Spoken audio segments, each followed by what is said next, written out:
Eu tento colaborar, não é, de alguma forma, a preservar a diversidade linguística pelo meu trabalho, efetivamente.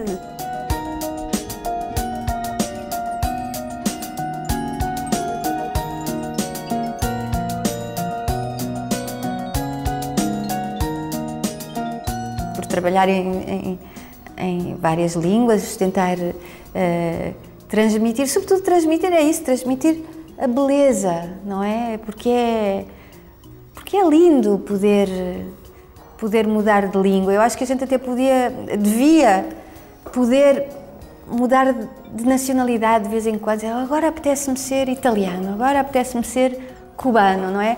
Devia ser possível essa abertura. No fundo, os atores fazem um pouco isso, não é? A gente muda de personagem e é uma grande liberdade, não é? Eu penso que o falar várias línguas é um veículo de liberdade, justamente.